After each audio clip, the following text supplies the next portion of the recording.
একটা খুবই সাধারণ রান্না, কিন্তু আমরা বাঙালিরা আমাদের বিশেষ বিশেষ পূজা অনুষ্ঠানে অহরহই বানিয়ে থাকি। বাঙালির অত্যন্ত প্রিয় একটি নিরামিষ পদ লুচি আর আলুর দম।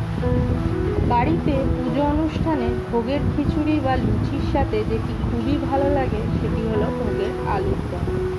তাহলে এই আলুর দমটা কীভাবে বানাবো চলুন দেখে নেওয়া যাক। আলুর দমের প্রধান উপকরণই হলো আলু, আর গ্রেভির জন্য লাগবে টমেটো, আদা, কাঁচা লঙ্কা ও চারমগজ।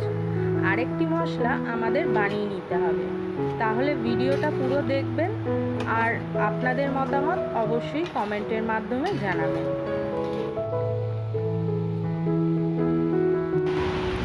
এখানে আলু আমি নিয়েছি 500 গ্রাম মতন, আর যে গ্রেভিটা বানাবো তাতে লাগবে 2 মিডিয়াম সাইজের টমেটো, সামান্য আদা বাটা, লঙ্কা আপনারা যেরকম ঝাল খান সেই অনুযায়ী নেবেন, আর লাগবে চারমগজ।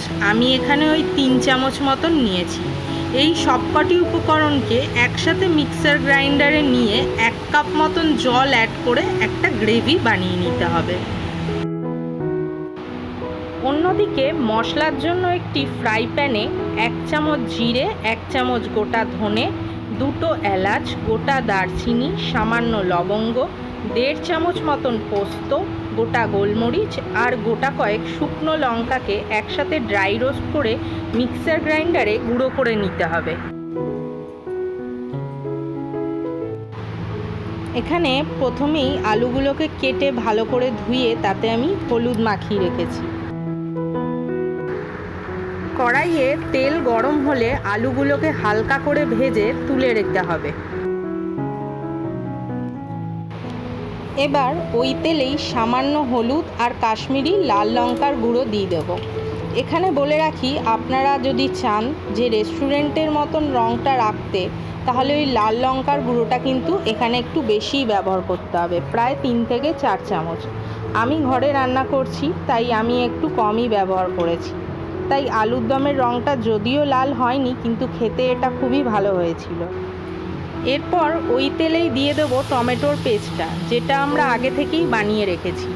তারপর কিছুক্ষণ নাড়াচাড়া করার পর গ্রেভিটা ফুটে উঠলেই তাতে দিয়ে দেবো ভাজা মশলা, যেটা আমরা আগে থেকেই ড্রাই রোস্ট করে গুঁড়ো করে রেখেছি।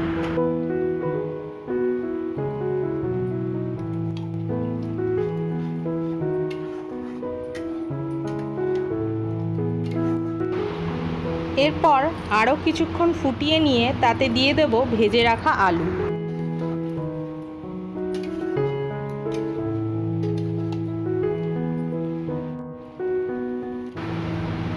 সামান্য নুন দিয়ে মশলার সাথে আলুটাকে ভালোভাবে কষিয়ে নিতে হবে।